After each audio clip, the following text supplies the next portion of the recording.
Welcome to a brand new episode of Law and Batting Order. I'm your host, Tony Iliakostas. Here are some quick hits from the past 2 weeks.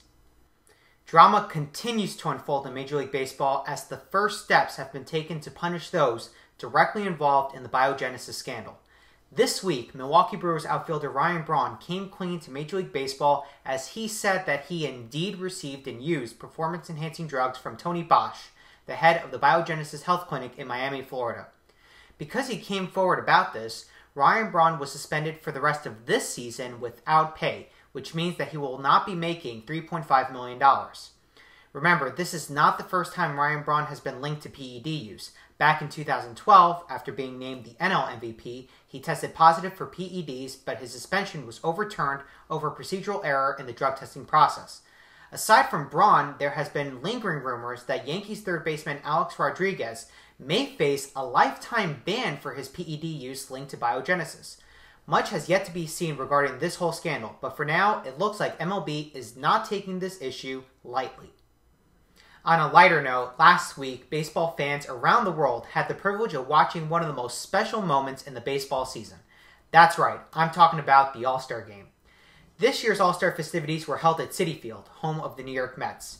Yours truly was at all the events, and from beginning to end, you could witness baseball history at its finest. The All-Star Game showcased some of the best talent around the league, including Mets ace Matt Harvey and David Wright, along with Orioles first baseman Chris Davis, Tigers third baseman Miguel Cabrera, and Cardinals outfielder Carlos Beltran, who is still a fan favorite among Mets fans. While the NL had decent pitching throughout the course of the game, they weren't able to produce enough offense as the AL went on to win the Midsummer Classic 3-0.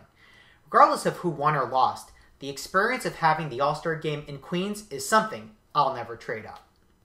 NFL training camp is underway, and this is the time where we get to see the strengths and weaknesses of our beloved teams. One team worth keeping an eye on are the New England Patriots, who are without Aaron Hernandez after he was charged with murder and subsequently dropped by the Pats. The Patriots are also without Rob Gronkowski, who is recovering from surgery. And then we have good old Tim Tebow, who is dying to make his name again in the league. Another team worth paying attention to are the Washington Redskins, particularly because we'll have our first glimpse of RG3 coming back on the field after suffering a brutal knee injury in the playoffs. And of course, the season of training camps opening wouldn't be complete without paying homage to the Dallas Cowboys, who continue to believe that they are a Super Bowl caliber team despite having a very overrated quarterback leading the way. On the bright side, training camp means one thing: we're a few weeks closer to the start of the football season.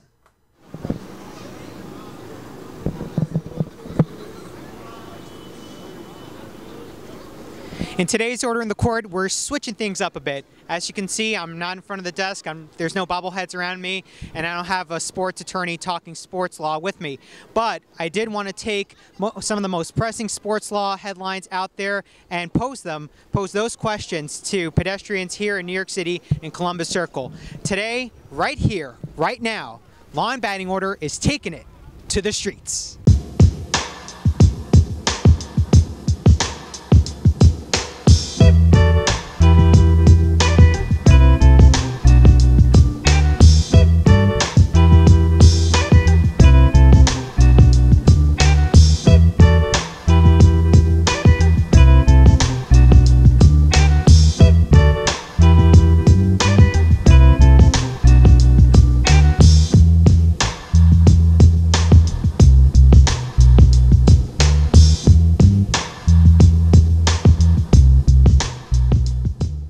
We're here with Andy. Andy, talking sports. Andy, where are you from? I'm from Brooklyn, New York. Brooklyn. So I take it you're not a Brooklyn Nets fan? I'm trying to be a Brooklyn Nets fan. I think I should be a Brooklyn Nets fan. All right, we are here with Julia, Larry, and Elizabeth. Where are you guys coming from? California. And I hear you're Angels fans? We are. Are you a little bit disappointed with Josh Hamilton's performance? Yeah, I would say so. You pay that kind of money and then he's not performing where you expect him to play, obviously, not getting our bang for our buck. All right, I'm here with Travis and Choppy. Choppy, where are you from? New York. New York City, baby. All right, Travis, we got both New Yorkers here. We're going to talk sports. So I think one of the biggest headlines going on in sports right now has to be what's going on in biogenesis in Major League Baseball. So just analyzing the whole situation from beginning to end, how do you think Major League Baseball has been handling the Biogenesis scandal? I think it's kind of interesting that they've really gotten in bed with Biogenesis about this whole thing. I think it's, these rumors that A-Rod might get suspended for life when Braun got suspended for 50 some odd games. I don't quite understand how you justify one length of suspension versus another. As baseball fans, how are you interpreting Major League Baseball's action from beginning to end? I think they need it, like her brother was saying, draw the line in the sand. If they decide from this point that you do it, then you're done. They should just ban the person for life. When you look at Pete Rose, they ban him for life, so why not do with this stuff? So. What about you? We just actually came from the Hall of Fame before coming to New York City, so it was really disappointing to see A-Rod and all his stuff in there, along with, the true greats who didn't cheat to get to where they were. So definitely I think that they should not be included in the Hall of Fame. And certainly, from this point forward, if you get caught, then yeah, I don't think baseball's being too hard on them. I think that you cheat. You cheat the fans, you cheat the game, you cheat your team. So I think they're being more than fair with them. Travis, what do you think of the whole situation? Do you think the punishment fits a crime? I think they should be given a much harder suspension. 65 games, okay, for a guy that lied about it and got out of it on a technicality of his urine sample being left out overnight and not properly been taken care of. So I think in a case like that, I think he should be given the rest of this year and next year's suspension. A-Rod, I think the Yankees are looking for any way out of his contract, so they'll take anything on him. If that's a year, 2 years, whatever it is, I think they're just looking for the easy way out of a contract. So the whole punishment does seem a little bit odd. Do you think it has to do with the fact that Braun has he's come clean about it? He's been very honest, but A-Rod really is just holding his guard. We're hearing all these even reports about even his medical situation with the quad injury. He's making it such a mystery. I mean, you can sort of sense the nervousness or the inability to tell the truth there. Do you think that's one reason, or that's sort of one correlation to probably why we should expect a lifetime ban for A-Rod? Well, I mean, the cynic in me says that the lifetime ban for A-Rod is some deal with the Yankees so they don't have to pay that atrocious contract. I hope that's not the case. But Braun, Braun thumbed his nose at Major League Baseball when he got off on the technicality. A-Rod, as far as we know, has never tested positive for anything. He admitted to using steroids, right? But I don't know. I mean, I think that you got to punish one in a very similar way. I mean, I hear A-Rod isn't interested in making a deal like Braun did, so I suppose that's different too. But I don't know, maybe there's a level of how much we hate these people depending on how much they want to, so Braun they hate a little bit because he made them look bad, but A-Rod is a total tool, so they hate him a lot. What do you think Major League Baseball is doing right in this whole situation? Do you think it seems like they're going over the bounds of what the drug testing policy says about punishment? Larry, what do you think about the whole phase, from the punishment phase that they're going through here, and especially in light of what's going on with A-Rod, potential lifetime ban? He's working out a deal with them. I mean, it's sort of outside the written rule of the drug testing policy. What do you think? I don't know too much about the whole phase thing, but it just seems to me they're giving them an out by doing something like that. And I think once you're caught, there should be no escape clause for something like that. I think you're caught, you're done, and you're banned.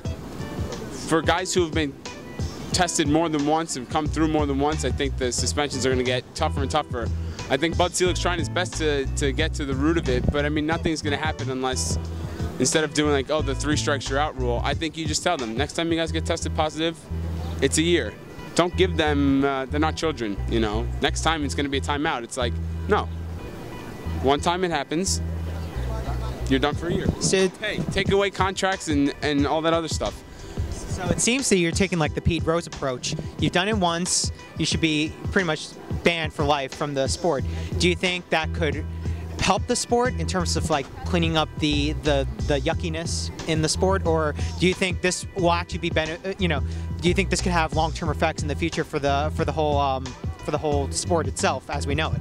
I think for now, steroids and human growth hormones are peanut butter and jelly for baseball. They're always going to be there for the last like 10 years, 15 years. So they're going to try to do what they can to clean it up. It's never going to be fully cleaned up because these guys don't care. Let's loop in Julia here. Is cheating a good thing? What happens when you cheat in school? You get in trouble. So I think that should be a lesson from Julia to all the baseball fans out there, or baseball players rather. Don't cheat. Don't cheat. Unfortunately for guys like Roger Clemens and Barry Bonds, McGuire, Palmeiro, Sosa, they're missing out on Cooperstown. So I think now with the way they're taking an approach to it, hopefully it will clean it up. But I don't think it ever will. I think it's just always going to be there. It's going to be a new thing to say, oh, baseball, guys are going to be taking shortcuts to reach really high heights. If you were Bud Selig in his shoes, what would you do differently in terms of punishing players who use performance-enhancing drugs? There's speculation that the whole system should be revised to what you were alluding to, a Pete Rose type of system. Do it once, you're banned for life. Do you take that stance, or do you think the 1, 2, 3 strike system is actually probably the best system? No, not at all. I think they need ban and some type of clause in the contracts if they could do something like that where it draws most of that money back. Right. I agree with Larry. You have to, for sure, ban them from the Hall of Fame because it's really disgusting to see them breaking all of these records by cheating, okay, and they're still in there. It's really sickening as fans to go in there and see these guys, pictures up there saying they beat all these wonderful records. Number one. Number two, they should be banned from baseball. And number three, really what it comes down to for a lot of these guys is making that money. So if you hit them financially where it hurts, if they know that the teams that own them are not going to have to pay those big salaries, then I think that it will definitely stop. But like you said, if they're still getting paid, even if they're banned, they don't care. They're all about the money right now. And I think taking that out of the equation for them is going to really stop them from continuing to do that. Let's move on to Aaron Hernandez. That's another big headline going on. Guys being charged with first-degree murder for the friend, ex-friend of Odin Lloyd, and 5 gun charges. A lot has been going on in terms of that. He's being linked to a double murder charge from back in 2012. The guy has been basically a walking time bomb in terms of being caught in the wrong place in the wrong time, and you don't want to be his friend, basically. Or his ex-friend, anyway. Or his ex-friend, yeah. Good comedy routine. Just generally speaking, as a sports fan, when you hear, let's say you're a fan of Aaron Hernandez, as a sports fan, how would you take those news? Like, does it pain you that it almost like he cheats you as a fan of his, right? Just generally speaking, as a sports fan, what do you see as a problem here? I think just the whole issue is very disconcerting. In general, being a Giants fan, I should purely, naturally not be bothered by the issue, but in general, I respect the sport, so I respect his craft, and he's a great tight end. But it's just unfortunate that he has to bring his family through all of his trials and tribulations right now, especially right now. It's terrible that he has to drag his family through this court case, and unfortunately, they put the investment in him being their son and investing their whole lives in him, and now, unfortunately, even though I don't think they ever set out for him to be a professional football player, but it's just unfortunate that he might spend the rest of his life in prison. What do you think it holds? What's the future holding in store for Aaron Hernandez? It ain't good. Obviously he's going to eventually have to answer to these charges, whether that's, in court or his lawyer weasels him out. Weasels him out. But, it's not nice to go around killing people. I think that's the bottom line, It's in the 10 Commandments. I mean, pretty much. Yeah, and I think most states, if I'm not wrong about this, make it illegal to kill people. Maybe not Florida, I'm not sure. But like they said in Beretta, don't do the time, don't do the crime if you can't do the time. Do you see a big problem with NFL players being arrested on such a consistent basis? And as a matter of fact, I think if the number was right, since the Super Bowl, around like 25 plus players have been arrested. I mean, again, as a fan, I know that must be disconcerting. What do you think Roger Goodell should do as a commissioner to really, tone down those arrests and really clean up what the NFL has sort of become? It's sort of become a thuggish league. I think it's an issue, to be honest, in the whole sports society right now in general, with the materialistic being a common theme in sports right now. And I just believe that right now we kind of just Roger Goodell, honestly, I feel like he just has no more moves to make. And at this point, some football players who are idols need to step up and start making themselves as examples that we can look up to and realize that these football players, it's not cool to spend all that money, all your contract money right away. It's cool to be a person that is to be a leading example into the future, and especially for this country, and especially, as you know, in our economy. Like, that's the last thing we need right now, is someone to learn from that's just spending their money right away. You need to learn, and you do that first from school. And like, some of these guys, like, I actually really look up to Ray Lewis. I think after his court case, he learned a good lesson and he became a great individual. Finally, breaking news today with Madison Square Garden basically given a 10-year lease limit. They have 10 years to get out. As a New Yorker, and if you're into the whole Knicks, Rangers, if you've been gone to games there, you can see you've seen the renovations, how nice actually the transformation has been. How do you think fans, particularly Knicks fans and Rangers fans, will respond to this whole debacle, really? Well, I mean, the Garden has moved several times. I think it's 5 times since the 1800s or whatever. But my whole lifetime, or at least my cognitive lifetime, the Garden has been exactly where it is now. And so it's kind of traditional. However, Penn Station is a, festering something hole. And I think that deserves to be built up and look like something we'd be proud of. I know you're a Knicks and Rangers fan. How upset are you? It's sad. I mean, they've moved the Garden a few times, not in my lifetime. So the memories of going to the Garden, walking up from Penn Station, I mean, just the memories of going, the Knicks games, Ranger games, whatever's been there. But I think it's crazy. They just invested like over $1 billion into the Garden, into renovations. So, I mean, if they move it, I'm going to be really sad. It's like Yankee Stadium. When they knocked down the original Yankee Stadium, I revolted, I stopped going to games for like 2 years. I'm a huge sports fan, but I also like to try to keep these things in context.